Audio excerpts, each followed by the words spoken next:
देखिए, लोकसभा चुनाव में भारतीय जनता पार्टी की करारी शिकस्त की रिपोर्ट आ गई है। सूत्रों की माने तो 15 पन्नों की रिपोर्ट यूपी बीजेपी अध्यक्ष ने आलाकमान को सौंपी। इसमें हार के मुख्य वजहों को गिनाया गया है, उसका जिक्र है। रिपोर्ट में कहा गया है कि आरक्षण में विसंगतियां, ठेके पर नौकरियां, प्रशासन का रवैया, कार्यकर्ताओं में असंतोष आदि विषयों का जिक्र है। लोकसभा चुनाव में हार की वजहों को गिनाया गया है। 15 पन्नों की जो रिपोर्ट है यूपी बीजेपी अध्यक्ष ने आलाकमान को सौंपी भूपेंद्र चौधरी ने। इसमें प्रशासन की मनमानी, कार्यकर्ताओं की अनदेखी का भी जिक्र है। असंतोष से लेकर आरक्षण में विसंगतियां, तमाम मुद्दों का जिक्र है।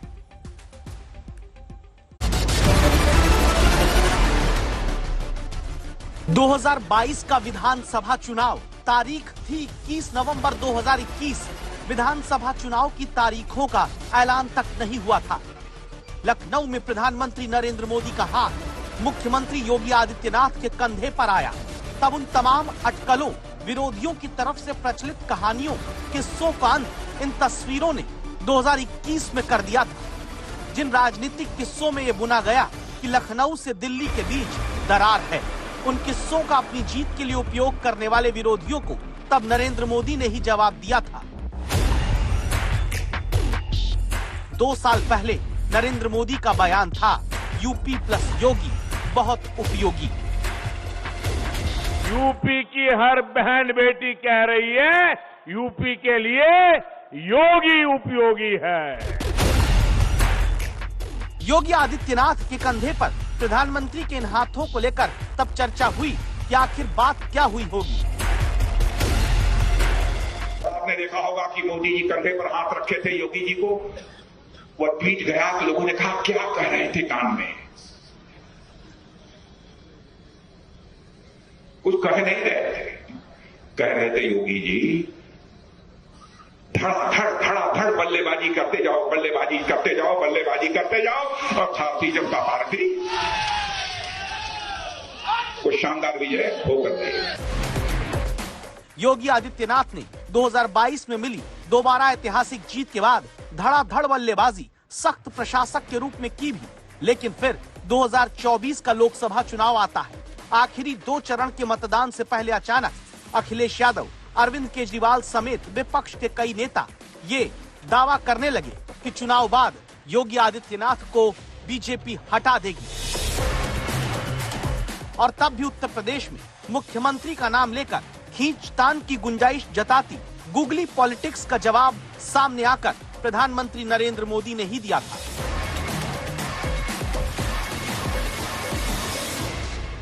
आपने सिर्फ बुलडोजर की बातें कही। अगर विकास को नई ऊंचाइयों पर कोई ले गया है तो योगी जी की सरकार ले गई है। और काशी के सांसद के नाते मैं उत्तर प्रदेश का सांसद हूं, ये मेरे भी माननीय मुख्यमंत्री है। मैं गर्व अनुभव करता हूं कि मेरे पास ऐसे साथी हैं। 2017 में तमाम अटकलों को किनारे करके मुख्यमंत्री चुनना, 2022 में मुख्यमंत्री पर भरोसा दोबारा जताना, 2024 के चुनाव से पहले उत्तर प्रदेश के मुख्यमंत्री पर गर्व जताना, तो क्या अब 2024 के चुनाव के बाद उत्तर प्रदेश में चलती खींचतान में भी रास्ता प्रधानमंत्री ही निकालने जा रहे हैं? सवाल इसलिए क्योंकि उत्तर प्रदेश में ऐसी खींचतान 14 जुलाई के बाद से नजर आ रही है, जहां अब यूपी में बीजेपी को सबसे ज्यादा नुकसान पहुंचाने वाले अखिलेश यादव लिखते हैं कि बीजेपी में एक दूसरे को कमतर दिखाने के लिए कठपुतली का खेल खेला जा रहा है। अखिलेश कहते हैं कि सबकी डोरी अलग अलग हाथों में। अखिलेश कहते हैं बीजेपी में पर्दे के पीछे की लड़ाई सरेआम हो गई। अखिलेश लिखते हैं कि इंजन ही नहीं, अब तो डिब्बे ही बीजेपी में आपस में टकराने लगे हैं। हाल ही में जो सरकार फैसले ले रही है,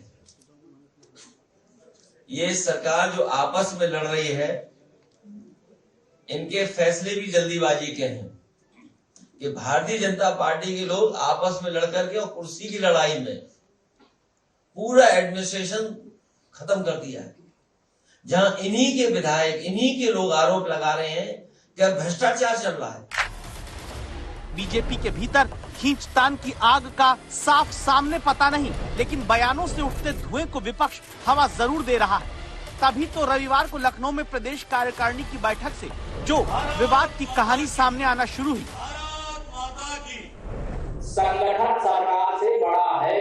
अति आत्मविश्वास कहीं न कहीं हम लोगों को जहां चोट पहुंचाने में, उस विश्वास पर खरा उतरने में, उन अपेक्षाओं पर खरा उतरने में, जहां कहीं न कहीं उस विश्वास पर कहीं न कहीं चोट पहुंची, उसमें मंगलवार को पहले केशव प्रसाद मौर्य दिल्ली आकर बीजेपी अध्यक्ष जेपी नड्डा से 1 घंटा मिले। फिर यूपी बीजेपी के अध्यक्ष भूपेंद्र चौधरी भी 60 मिनट तक बीजेपी अध्यक्ष जेपी नड्डा से बात करते हैं। इसके बाद बुधवार को उत्तर प्रदेश की राजनीतिक खबरों का मुद्दा सीधे प्रधानमंत्री आवास तक पहुंच जाता है। यहाँ यूपी बीजेपी अध्यक्ष की मुलाकात प्रधानमंत्री से करीब 1 घंटे तक चलती है। इन सारी मुलाकातों के बाद देखिए तो अति आत्मविश्वास से खामियाजा बताते मुख्यमंत्री चुप हैं। सरकार से बड़ा संगठन बताने वाले केशव प्रसाद मौर्य चुप हैं। यूपी बीजेपी अध्यक्ष भूपेंद्र चौधरी भी मुलाकात से हुई बात पर चुप हैं। तो अब दस्तक देता सवाल यही कि जहां 1-1 घंटे की मुलाकातें होती आई और कोई बयान सामने नहीं आया, तो क्या ये सीज फायर है? और हाँ, तो कब तक? सवाल ये भी, क्या प्रधानमंत्री ही अब रास्ता निकालेंगे? तो वो रास्ता क्या होगा? उत्तर प्रदेश बीजेपी और सरकार में सब कुछ ठीक नहीं चल रहा है। उत्तर प्रदेश में भारतीय जनता पार्टी के प्रदर्शन को लेकर आरोप प्रत्यारोप का दौर चल रहा है। भारतीय जनता पार्टी के आलाकमान ने इसका संज्ञान लिया और जेपी नड्डा ने उप मुख्यमंत्री केशव प्रसाद मौर्य और प्रदेश अध्यक्ष भूपेंद्र चौधरी से मुलाकात की। मामला और बढ़ता देख प्रधानमंत्री नरेंद्र मोदी ने प्रदेश अध्यक्ष भूपेंद्र चौधरी से 1 घंटे तक मुलाकात की और चुनाव नतीजों को लेकर रिपोर्ट भी ली। अब देखना यह है कि प्रधानमंत्री के दखल के बाद आरोप प्रत्यारोप का ये दौर थमेगा या फिर यूं ही चलता रहेगा। फिलहाल अब लखनऊ से दिल्ली तक हुई दौड़ भाग के बाद दिखते सियासी युद्ध विराम में 3 खबरें आई हैं। पहली खबर ये कि 10 सीटों पर होने वाले उपचुनाव तक शांति। दूसरी खबर, 10 सीटों पर उपचुनाव के बाद यूपी के प्रदेश संगठन में फेरबदल संभव। तीसरी खबर, 10 सीट पर उपचुनाव के बाद योगी मंत्रिमंडल में भी बदलाव हो सकता है।